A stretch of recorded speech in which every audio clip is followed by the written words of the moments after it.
C'est merveilleux, hein? On est dans un monde où le président américain s'en va rencontrer les dictateurs cubains et tout le monde applaudit. Hein? On vit dans un gouvernement, dans un pays où le gouvernement félicite les femmes qui portent la burqa. Et on les présente même comme des symboles d'émancipation de la femme. C'est magnifique, hein? Oui. On a un premier ministre au Québec qui a travaillé en Arabie Saoudite longtemps, absolument. dans un pays qui respecte énormément les droits des hommes et des femmes. Et on est dans une ville également où s'est déroulé un sommet de la francophonie avec des tas de dictateurs africains qu'on a reçus avec les plus grands honneurs et le tapis rouge.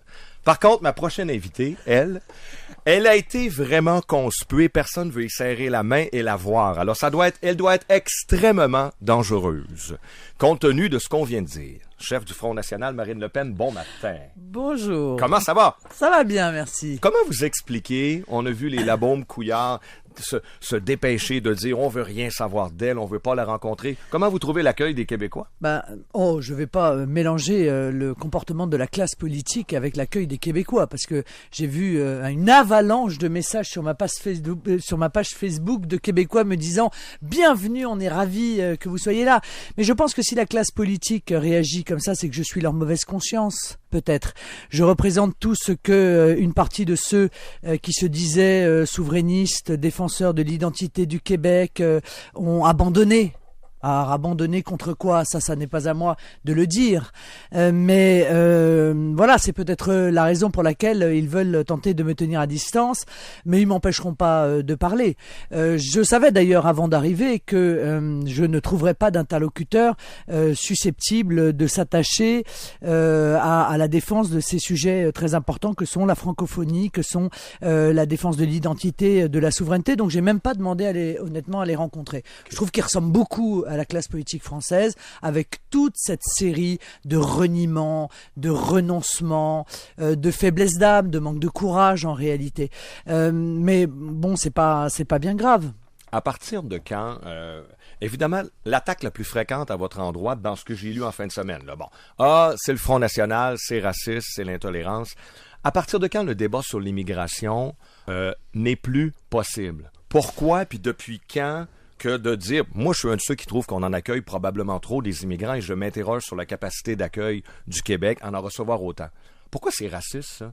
Parce que la définition du racisme, c'est pas ça du tout. Pourquoi on mélange ça? Non, mais c'est absolument pas raciste. C'est parce que je crois que certains cherchent à nous imposer un modèle qui est un modèle mondialiste. La mondialisation, c'est un fait. Voilà, c'est les échanges, ça existe depuis que l'homme est homme. Mais le mondialisme, c'est une idéologie qui vise à déraciner les hommes, à faire disparaître les nations, à supprimer les frontières et à imposer le totalitarisme du tout commerce, voilà, qui ne doit avoir aucune limite, aucun obstacle. Et par conséquent, l'immigration est en fait la petite sœur de l'ultralibéralisme. C'est tellement chouette l'immigration. On peut aller chercher des gens pour venir les amener sur un territoire, pour qu'ils travaillent à très bas coût et qu'ils créent ainsi une pression à la baisse sur les salaires. C'est merveilleux l'immigration. Ça permet la délocalisation sur place. C'est plus la peine d'aller délocaliser une production dans un autre pays. Il suffit de faire venir des gens à très bas coût pour venir travailler. C'est une forme de néo-esclavagisme. Donc, c'est tout un modèle qui est en cause. Qu'il y a des intérêts financiers derrière ça? Oh oui, quand Mme Merkel... Bien sûr, quand Mme Merkel... Mais d'abord, revenons dans les années 70 en France. Ouais. Bouygues, etc., les grands patrons, ce sont eux qui veulent faire venir de l'immigration. Et ils le disent clairement, parce que ces salariés-là, on va les payer moins cher et donc on va pouvoir obtenir des bénéfices supplémentaires. Quand Mme Merkel fait venir 1 million de migrants en Allemagne, au grand désespoir maintenant de la population allemande, bon, c'est pourquoi? Pour peser à la baisse sur les salaires. Parce qu'elle a utilisé les travailleurs d'Europe de l'Est, mais... ils se sont trouvés trop chers à un moment donné. Mais pourquoi ne pas les remplacer par des Syriens, des Érythréens, des Soudanais? Comme ça, c'est bien, l'économie allemande ira mieux. Bon, tout ça, c'est faire fi d'abord de ce que veulent les peuples. Deuxièmement, de la cohésion d'une nation. Troisièmement, de la sécurité, parce qu'il y a des conséquences en termes de sécurité à ces flux migratoires. Et c'est pour imposer, en fait, le modèle ultralibéral mondialiste. C'est quoi les dangers pour le Québec? Récemment, on a appris que notre gouvernement voulait faire passer la limite de l'immigration d'immigration de 50 000 à 60 000. Donc, on veut en accueillir encore plus. Les gens qui se sont opposés à ça se sont tout de suite fait accuser, évidemment, d'être intolérants, racisme, comme d'habitude. Là. Le premier ministre a dit que ces gens-là soufflaient sur les braises de l'intolérance, comme c'est bien dit. Quels sont les dangers pour le Québec, selon vous? Alors, d'abord, avant de répondre à votre question, regardez ce qui se passe dans l'Union européenne. Tous les pays, y compris ceux qui étaient les plus généreux, empreints d'ouverture à l'autre, etc., sont en train de se refermer. Parce que le problème de l'immigration, c'est qu'en réalité, elle n'est pas maîtrisable. À partir du moment où vous lancez un signal d'accueil, eh bien, il y a une démultiplication des installations que les gouvernements ont le plus grand mal à maîtriser. Alors certes, le Québec n'est pas dans la situation des pays de l'Union européenne, c'est-à-dire à touche-touche avec des pays d'immigration, mais le signal qui est lancé, quand vous accueillez une personne, c'est 10 qui se préparent à arriver. Et puis après, évidemment, avec le regroupement familial, on fait venir les parents, etc. Ouais. Le danger, c'est le communautarisme. Lorsque des immigrants arrivent et qu'ils ne partagent pas notamment la langue, j'ai entendu hier un journaliste me dire « Ah mais Monsieur Trudeau, c'est pour renforcer la francophonie qui fait venir des immigrants. » Mais des immigrants syriens. Enfin, ça n'a aucun sens. Je veux dire, les immigrants syriens parlent pas français, donc comment est-ce qu'on peut renforcer la francophonie? Ça n'a absolument aucun sens. Bon, donc celui qui arrive, il va rejoindre une communauté, et donc il va nourrir un communautarisme qui va à vocation, en réalité, à créer des minorités, les unes à côté des autres, qui fonctionnent selon des règles qui leur sont propres, selon des valeurs qui leur sont propres, des codes, des mœurs qui leur sont propres. Eh bien, c'est exactement l'inverse d'une nation. C'est l'émiettement, en réalité, en minorité. Et ça, c'est extrêmement dangereux pour la cohésion et pour Est-ce que ça peut encourager le racisme? Est-ce que trop d'immigration? Parce que moi, je suis contre le racisme. Je veux que les gens vivent en paix, puis se respectent, puis c'est bien d'avoir des différences. Mais moi, je pense qu'au contraire de ce que les bien-pensants disent, s'il y a trop d'immigrants, et ces immigrants-là ne s'intègrent pas, sont sur le chômage, vivent dans des secteurs des quartiers, là, ça peut encourager les préjugés racistes. Là, il y a des gens au Québec, partout, des travailleurs qui se lèvent le matin, qui travaillent fort, qui peuvent voir ça en disant « Et là, les préjugés commencent. Il faut éviter de tomber dans le piège. » Mais c'est là, on sait bien. Eux autres, ils travaillent pas. Alors, est-ce que trop d'immigration peut pas faire l'inverse de ce qu'on souhaite? On veut combattre le racisme, mais ça peut l'encourager. Mais il est évident que trop d'immigration entraîne du conflit. Comme le communautarisme entraîne du conflit. Les sociétés qui sont fondées sur le communautarisme sont en réalité des sociétés dont on voit très bien qu'elles vivent dans le conflit religieux, le conflit ethnique. Permettez-moi, mais enfin, les États-Unis, pour moi, c'est pas un modèle. Voilà. Le modèle, à la limite, c'était la France d'il y a 30 ans. Celle qui avait, justement, au travers de la laïcité, permis à tout le monde de vivre ensemble et avait accueilli des populations qui étaient des populations musulmanes sans aucune difficulté. C'était la suite de la perte de l'Algérie française, par exemple. Donc, le modèle laïque qui permet à tout le monde de vivre sans... parce qu'on se reconnaît, si vous voulez, un socle commun. Le communautarisme, c'est l'inverse. On dit aux gens, venez comme vous êtes. Voilà, c'est un peu comme chez McDo. Donc, vous n'êtes pas contre toute forme d'immigration. Si je comprends bien, vous voulez davantage sélectionner et vous assurer la laïcité des gens qui s'installent. Si vous voulez, le problème, c'est que nous, on a trop d'immigration. On déborde. Combien en France par année? Écoutez, on va pas se lancer dans les chiffres. Ils vont être de toute façon systématiquement contestés. Ah ouais? Voilà. Okay. Systématiquement parce que les études sur les chiffres de l'immigration sont interdites. Voilà. Il y a une sociologue de gauche. Ah oui, bien sûr. Il y a une sociologue de gauche, Michel Tribala, qui a écrit un livre, Les yeux grands fermés, dans lequel elle explique que soit on ne peut pas étudier sur les chiffres de l'immigration, soit ces chiffres sont manipulés. Bon, l'immigration a été massive dans les 30 dernières années, évidemment, en France. Donc on ne peut plus. On a 7 millions de chômeurs, on a 9 millions de pauvres.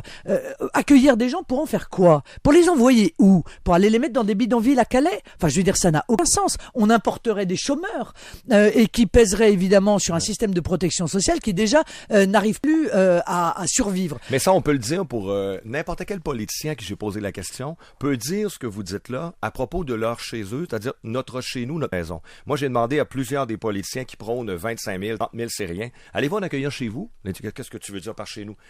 Dans votre maison, parce qu'il y a un programme de parrainage. Et là, ils me disent tout non, avec d'excellentes raisons. Ils me disent, j'ai pas le temps, j'ai pas la capacité d'accueil, ce serait pas aider le Syrien, j'ai pas... Et là, je leur dis, et ces raisons-là que vous évoquez, pour refuser un Syrien chez vous dans votre demeure, pourquoi moi, j'ai pas le droit de les invoquer pour mon chez-nous, qui est ma province ou mon pays, en disant, ce n'est pas leur rendre service. Ils arrivent ici, il n'y a pas de travail, Montréal est la capitale du chômage au Canada, on n'a pas de programme de francisation, on n'a pas les moyens, mais là, à partir de là, je deviens raciste. Alors, si je défends mon chez-nous, qui est ma province, contre une immigration massive, je suis un raciste. Par contre, tous les gens sont capables d'avoir le même discours chez eux, sur leur maison. Ah ben là, c'est bon. Ben non, ben là, chez nous, j'accueille pas un Syrien. Chez nous, voyons donc. C'est ce que j'appelle l'immigration au balcon. C'est-à-dire la classe politique qui dit bon écoutez l'immigration c'est bon voilà mais qui va se pousser pour faire un peu de place vous le peuple vous allez vous pousser et puis souvent les plus modestes du peuple, parce que ce sont dans les quartiers modestes qu'on met en œuvre l'immigration. Donc c'est aux plus modestes qu'on demande de se pousser, de bien vouloir faire de la place, de bien vouloir être généreux. Bon. On a manqué de vêtements d'hiver pour les pauvres au Québec cet hiver, là, alors que le gouvernement en a payé des habits flambant neufs à tous les Syriens. Mais ça, c'est injuste, là. Mais c'est pas les grands politiciens qui sont privés de ça. C'est pas eux qui paient le prix, c'est ceux qui sont en bas. Exactement, et c'est tout à fait normal de considérer cela comme une profonde injustice. Est-ce qu'on peut choisir? Je sais que c'est un sujet délicat, il n'y a personne qui veut répondre à ça quand je parle de ça, mais je vais l'essayer avec vous. Est-ce qu'on peut choisir ces immigrants au-delà du chiffre? On parle de quantitatif depuis tantôt. Au niveau, je sais que c'est délicat, mais par exemple, s'il y a une maladie contagieuse dans un pays, en Afrique, c'est déjà arrivé. Un pays peut fermer ses frontières. C'est sûr que c'est injuste tous les gens qui sont en santé dans ce pays-là, mais on va dire parce qu'il y a une maladie contagieuse, les gens qui viennent de ce pays-là ne débarqueront plus chez nous. Considérant l'islam radical comme une maladie contagieuse, est-ce que les gouvernements ne devraient pas être plus prudents envers l'immigration provenant de certains pays? Ce qui est sûr, c'est que le gouvernement québécois ferme les yeux sur une réalité. C'est que l'État islamique a infiltré un certain nombre de terroristes au sein des flux de migrants. On le sait, il y en a 3 qui ont commis un attentat en France au Bataclan. Et ces 3-là avaient précisément pris ce qu'on appelle la route des migrants. Bon, donc il faut être extrêmement attentif à cela. Mais surtout, il faut être attentif à ce qui se passe dans le pays. Parce que le problème du communautarisme, qui consiste à dire, nous on veut pas savoir, organisez-vous en communauté, débrouillez-vous. C'est que évidemment, ce sont les plus radicaux qui prennent la main sur les autres, et que on assiste avec le communautarisme à un terreau de développement du fondamentalisme islamiste. Ce sont les plus radicaux qui prennent la main sur telle ou telle communauté, qui recrutent, qui se développent au travers d'associations pseudo-culturelles qui en réalité on sont sait des qu'ils ont de l'argent, associations ces gens-là. Ils sont très bien financés qui par sont certains. financés par des grands pays auxquels M. Couillard, semble-t-il, rend visite avec beaucoup de bonne volonté, comme l'Arabie Saoudite et comme le Qatar. Voilà. Et ça se passe sur les territoires. Et les dirigeants qui ferment les yeux là-dessus, je crois, mettent en danger évidemment la population. Moi, je pense que... Je vais vous entendre sur Donald Trump un peu. Moi, je pense que certaines solutions vont un peu trop loin. Qu'est-ce que vous pensez de ce que le candidat qui mène dans les sondages actuellement chez les républicains aux États-Unis prône? Lui, il dit que les musulmans qui rentrent aux États-Unis devraient être identifiés. Alors, moi, qu'on soit plus sévère, qu'on en accueille un peu moins, qu'on soit vigilant avant d'arriver ici, moi, je suis en accord avec ça. Par contre, une fois qu'ils sont sur le territoire, j'ai beaucoup de misère à créer 2 classes de citoyens puis à ostraciser des gens. Trump veut identifier les musulmans aux États-Unis. Moi, j'ai absolument aucune vision, si vous voulez, je n'ai aucune vision qui consiste à séparer les gens en fonction de leur religion. Que les choses soient très claires. Pas plus en fonction de leur race, pas plus en fonction de leur origine. Moi, je défends les Français, tous les Français, quel qu'il soit, voilà. Mais dans le cadre, encore une fois, de la laïcité. En revanche, il est évident que l'arrivée massive de gens dont on sait pertinemment, encore une fois, que au travers d'eux, l'État islamique a infiltré des terroristes en puissance, est un sujet de très grande préoccupation. Et ce qui m'inquiète, moi, c'est de voir les classes politiques qui semblent traiter cela d'un revers de main ou par le mépris, par idéologie, car ce sont eux qui mettent en œuvre l'idéologie. L'idéologie qui consiste à dire qu'après tout, tout le monde peut remplacer tout le monde, espèce de relativisme culturel cher au modèle anglo-saxon. Eh bien, ça n'est pas notre modèle. Et c'est parce que ça n'est pas notre modèle, et c'est parce qu'il y a un autre modèle à défendre, que ceux qui défendent le modèle anglo-saxon sont aussi agressifs aussi injurieux, aussi insultant à l'égard de ceux qui ne pensent pas comme eux. Voilà. Et moi, j'ai été frappé par l'hystérie du débat sur la charte de la laïcité. D'ailleurs, je tiens à dire qu'en France, une partie de la gauche défend la laïcité. Enfin, je veux dire, Elisabeth Badinter, qui est une figure de la gauche française, c'est un défenseur acharné de la laïcité. Bon, donc on peut très bien défendre la laïcité et être de tous les partis politiques différents. J'ai l'impression que ici, la laïcité, c'est un petit peu le modèle français. Vous voyez ce que je veux dire, contre le modèle anglo-saxon, et que donc derrière cette bataille-là, il y a des batailles plus culturelles, il y a des batailles de modèles plus qu'en réalité la question de la simple laïcité. Je veux vous entendre un peu sur les médias. Quand vous êtes arrivé là, en fin de semaine, j'ai lu dans Le Soleil et dans plein d'autres, Marine Le Pen, chef du Front National, parti d'extrême droite français. Moi, je suis un amateur d'histoire, là, puis l'extrême droite, là, je sais c'est quoi, là. Quand je pense à extrême droite, je revois les nazis, je revois les fascistes, je vois les chemises brunes. On a des partis de gauche ici, nous, au Québec, là, qu'on n'appelle pas extrême gauche. Pourquoi, dès qu'on dévie un peu du centre et qu'on devient à droite, je trouve que l'association avec extrême droite vient rapidement. Comment vous réagissez à ça? Oui, enfin, c'est pas une question d'ailleurs de savoir si on est de droite ou de gauche. Le terme extrême droite est un terme qui est évidemment insultant et péjoratif et qui vise à discréditer la parole de quelqu'un. Donc, dès que vous dites quelque chose qui déplaît à la pensée unique, qui déplaît à la caste politique, qui déplaît aux diktats qui sont imposés, eh bien, on vous taxe d'extrême droite. Comme ça, il y a même plus à discuter, si vous voulez. C'est l'excommunication. À partir du moment où vous êtes d'extrême droite, bon, bah, tout ce que vous direz, par définition, aura vocation à être totalement discrédité. Parce que quand on commence à aller dans le fond, ils sont bien embêtés. Parce que le Front National, qui n'est ni de droite ni de gauche, qui est traité d'ailleurs en France d'extrême droite et d'extrême gauche en même temps. On est les deux en même temps, un petit peu comme De Gaulle, je disais, qui était traité en même temps de bolchevique et de fasciste. Bon, ça prouve en général qu'on est dans la bonne ligne. Mais sur le plan économique, par exemple, le Front National n'est pas à la droite de la droite. Non, c'est plus à gauche, c'est vrai. On n'est pas pour un État qui se réduit au minimum, etc. On n'est absolument pas pour ça. On est pour la défense des services publics. On est pour un État stratège qui se donne l'autorisation de temps en temps d'éviter les abus ou les dérives de la mondialisation sauvage. Donc, on n'est pas du tout à la droite de la droite. Donc, le terme extrême droite, c'est pour mettre dans le même sac Breivik, les terroristes, le Ku Klux Klan, enfin, je veux dire, tout comme ça pour salir. L'idée, c'est de salir l'image de celui qui ne dit pas ce que dit la caste. C'est que les médias vont diaboliser finalement un parti ou encore Donald Trump, notamment à cause de certains groupuscules ou certains individus qui adhèrent au parti. Est-ce que vous pensez, parce qu'évidemment, bon, quand on voit des rassemblements, parfois on voit des gens qui tiennent des propos extrémistes. Est-ce que vous pensez qu'un parti est responsable des gens qui sont davantage extrémistes et qui l'appuient? Non, bien entendu que non. Vous imaginez le nombre de dizaines de milliers, de centaines de milliers de personnes qui adhèrent à un mouvement, centaines de milliers, millions même quand c'est aux États-Unis. Évidemment que c'est une utilisation qui est toujours d'ailleurs à usage unique. Ça va toujours dans le même sens, car personne n'ira chercher un militant de gauche ou d'extrême gauche pour venir dire le parti politique est responsable du comportement d'un tel ou d'un tel. Donc tout encore une fois est fait pour discréditer ceux qui ont une parole différente, ceux qui défendent la nation, ceux qui défendent la souveraineté, ceux qui défendent l'identité, parce que tout ça c'est considéré comme des obstacles à la loi du commerce, la fameuse, celle devant laquelle tout le monde doit être soumis. Il faut pas se soumettre à ça.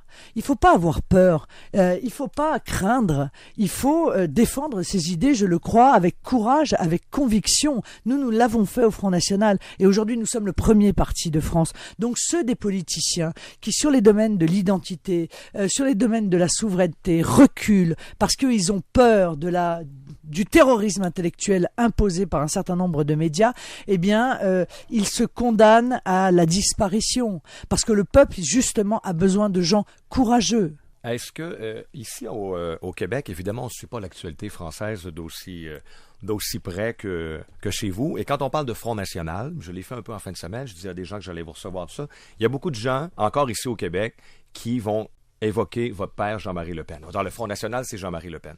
Mettez-nous un peu à jour, là, parce que je sais que vous êtes dissociés, qu'il s'est passé de quoi, là. Le Front National de Jean-Marie Le Pen, c'est pas le même parti, c'est pas les mêmes idées que le Front National de Marine Le Pen. Alors, pour les Québécois qui nous écoutent, qui sont peut-être pas à la page, qu'est-ce qui s'est passé à ce niveau-là? D'abord, le Front National a changé parce que le contexte a changé. Enfin, je veux dire, le Front National s'est créé pour lutter contre le communisme. Oui. Voilà. Aujourd'hui, le danger, c'est pas le communisme. Aujourd'hui, le danger, permettez-moi, c'est l'ultralibéralisme hystérique qui cherche à imposer partout, au détriment des intérêts du peuple. Donc, le Front National, de toute façon, a changé. C'était un parti de protestation, un parti d'opposition. Ouais. Aujourd'hui, il est un parti de gouvernement, c'est-à-dire un parti capable de gouverner, d'arriver au pouvoir. Donc, il y a eu une véritable révolution culturelle au sein, bien entendu, du Front National. Et puis, au fur et à mesure, Jean-Marie Le Pen était tombé dans une forme de provocation systématique. Il ne s'agit pas de lui retirer ce qu'il a fait, mais ces provocations systématiques étaient nuisibles au message que nous entendons défendre. Et à un moment donné, nous n'avons pas pu faire autrement que de nous séparer de lui. Voilà, c'est aussi Est-ce que ça a été la vie des uniquement une partis. séparation politique ou ça a été une séparation personnelle aussi, là? C'est Avez-vous encore des obligatoirement. contacts avec lui ou vous êtes C'est chicané, obligatoirement puis vous parlez plus? aussi, une rupture personnelle. Mais si vous voulez, moi je crois que le Front National a énormément apporté non seulement à la France, mais a apporté à l'ensemble des peuples qui ont envie de vivre libre, parce que c'est ce combat-là que nous menons. Et pour ça, on ne doit pas accepter des provocations qui sont stériles, qui visent à nous maintenir dans un côté folklorique ou Parce un que vos côté adversaires cherchent exclusivement que ça, là. d'opposition. Parce que vos adversaires ne cherchent qu'un petit mot de Évidemment. travers, vous le savez. Et donc pour j'ai eux. pris cette Ouais. décision d'exclure Jean-Marie Le Pen, et c'est une décision qui a été d'autant plus difficile que c'est mon père. Mais vous n'avez plus aucun contact avec lui? Pour l'instant, je n'ai pas de contact avec lui, non. Trouvez-vous ça dur? Vous en parlez en le nommant en plus Jean-Marie Le Pen, vous dites pas mon père, ça doit être difficile. Oui, c'est difficile. Bien sûr, c'est difficile, mais encore une fois, voilà, je veux dire, mon pays va mal, et je crois qu'on doit le sauver. Et si pour ça il faut faire des choix difficiles, eh bien, je suis prête à les faire et à sacrifier mes émotions personnelles pour l'intérêt du peuple français. Est-ce qu'il devrait y avoir un Front National au Québec? Vous pensez, avec tout ce que vous avez vu là, ces derniers jours, est-ce qu'un genre de parti comme vous devrait exister ici? Écoutez, c'est pas mal parce que moi je me pose la question de savoir qui défend l'identité au Québec. Qui défend la souveraineté? Qui défend la liberté du peuple à disposer de lui-même? Qui défend les intérêts économiques? Qui défend le bien-être des salariés? Qui défend? Personne. Enfin, en tout cas, personne, puisque moi, quand je parle de ça, je suis condamné, y compris par des gens dont je pensais que nous avions des points communs. Je pensais qu'avec le Parti québécois, au moins sur la souveraineté, sur la défense de la francophonie, on avait des points communs. Or, il semblerait qu'ils sont en train d'abandonner cette défense-là sous la pression, parce que pour tenir face à la pression, il faut avoir les épaules larges, il faut avoir le cœur en bronze, il faut avoir des tripes, il faut avoir l'amour du peuple qu'on défend. Sinon, si on est faible, on se soumet. Et donc, il faut que se lève une génération qui va de manière décomplexée, défendre le droit à son identité, à son histoire, à son identité, à sa culture, à la défense de ses intérêts propres. Moi, j'ai rencontré des jeunes du Parti québécois, j'ai été heureuse de les voir venir. Ils savaient qu'ils allaient se faire tancer par leurs dirigeants. Eh bien, ils l'ont fait parce que ils ont dit, nous, on ne veut pas laisser penser que dans la jeunesse, il n'y a pas des gens qui se lèvent pour défendre tout cela, parce qu'encore une fois, ce patrimoine gigantesque dont on a hérité, eh bien, on veut le transmettre à nos enfants. Eh bien, cette démarche-là, je la trouve héroïque compte tenu de ce que je vois, compte tenu de la pression et du terrorisme intellectuel qui existe. Donc, il y aura des gens qui se lèveront et qui se détourneront des politiciens qui Mais ça prend du courage. ont envie de mais vous avez faire raison que ça plaisir. prend du courage parce qu'aujourd'hui, là, moi je l'ai déjà noté, je sais pas si vous avez remarqué ça, je suis pas contre, là, mais on peut donner des qualités à peu près n'importe quelle culture. Tu sais, personne va me traiter de raciste si je dis, par exemple, qu'en général, la culture asiatique, les gens ont une facilité avec les mathématiques, un esprit rationnel, qui fait plein de belles choses. Non, mais je peux dire ça, puis ça dérange pas. Je peux souligner un tas de qualités sur n'importe quelle culture. La seule culture que je ne peux jamais dire en ondes, c'est la culture judéo-chrétienne, la culture occidentale. Ça, il ne faut en dire que du mal. Que toujours. Alors que les autres, là, on peut souligner plein de beaux traits. Alors que des fois, ça pourrait être perçu à la limite, ça aussi, comme du racisme. Mais tu peux avoir des qualités dans une culture que tu as le droit de défendre, mais pas les nôtres. Il ne faut pas parler en bien de nous. Mais Jamais. vous avez raison, on s'est flagellé. L'autoflagellation. Pendant Tout le des temps. décennies, on s'est flagellé, on a pointé du doigt, on a appris à nos enfants tout ce qui avait été fait de mal, jamais ce qui avait été fait de bien. Ouais. On s'est complètement, on a discrédité notre culture et notre histoire. Et je crois que les peuples aujourd'hui réagissent contre cela. On n'a Ils ne peut-être le pas fait la paix supportent avec plus. notre passé. C'est peut-être pas un hasard si c'est l'Allemagne qui s'est tellement ouvert envers les Syriens, et puis là, ils ont totalement viré de bord. Merkel a reconnu ses erreurs, ça n'a aucun bon sens. C'est le bordel, là. Mais c'est peut-être pas un hasard si c'est l'Allemagne qui a fait ça. Il y a peut-être encore dans la, je sais pas comment appeler ça, la psyché collective, ou en tout cas dans un espèce de sentiment de culpabilité, parce que oui, il y a eu des erreurs épouvantables qui ont été faites par des régimes. Même ici au Québec, là, dans les années 20, 30, 40, il y en avait du racisme, là. Il y avait des gens qui collaboraient, tout ça. Je pense qu'on n'a pas fait la paix avec notre passé, puis on a de la misère aujourd'hui à s'assumer puis à se défendre. Oui, non, je pense surtout qu'encore une fois, un certain nombre de personnes veulent faire disparaître l'idée de nation, disparaître l'idée de frontière. Donc ils mettent un trait d'égalité entre nation, frontière, fascisme, etc. Comme ça, c'est tellement plus simple, encore une fois, de discréditer cette belle idée de la souveraineté, de la défense et de l'identité des peuples en faisant cela. Mais il n'y a pas que l'Allemagne, hein. La Suède, encore une fois, qui était un des pays les plus généreux, soi-disant, l'ouverture, etc. Ils viennent d'annoncer qu'ils allaient en renvoyer 80 000 du jour au lendemain. Voilà. Pourquoi ? Parce que ce que les Québécois doivent comprendre, c'est que accueillir, encore une fois, 500 migrants, c'est pas la même chose qu'en accueillir 500 000. Voilà. Et ceux qui vous font croire qu'en accueillir 500, c'est la même chose qu'en accueillir 500 000, eh bien, ce sont des gens qui vous mentent et qui, encore une fois, vont créer de très lourdes difficultés. Elle est là, cette réalité. Donc, reprendre le combat aussi de l'éducation, réapprendre à nos enfants à être fiers de ce qu'ils sont, pour leur permettre de défendre leur identité au même titre des autres. Je suis comme vous frappé par le fait que les bien-pensants considèrent que tous les peuples ont le droit de défendre leur identité. Tous, jusqu'aux papous, etc. C'est merveilleux, tout le monde trouve que c'est merveilleux de défendre l'identité et la culture, sauf nous. Ouais. Eh ben, nous avons le droit aussi de défendre notre identité, notre culture et nos valeurs. Je veux dire, la manière dont nous avons choisi de vivre, la manière dont nous avons choisi d'avoir des rapports avec l'autre. Et je suis désolé, mais les fondamentalistes islamistes, ils ne peuvent pas admettre cette vision-là. Ils vont donc la combattre. Comprenez ?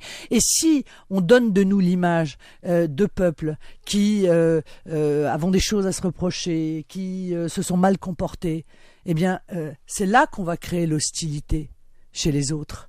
Car en France, c'est ce qui s'est passé. On s'est tellement flagellé que ceux qui sont arrivés ont dit « Mais c'est vrai, vous nous devez quelque chose. Vous avez une dette à notre égard. Vous êtes mal tenus envers nous. » Et donc, en fait, on crée l'hostilité chez l'autre. C'est absolument incroyable. Mais c'est comme ça que ça se passe. Et évidemment, ça entraîne des conflits multiples et variés et un danger sur la sécurité, sur la tranquillité du pays. Merci beaucoup, Marine Le Pen, pour cet entretien. Ça s'est bien passé. C'était pas si pire que ça. Message à messieurs Labaume et Couillard, tous ceux qui ont refusé de vous parler. Merci pour l'entrevue, pour la visite.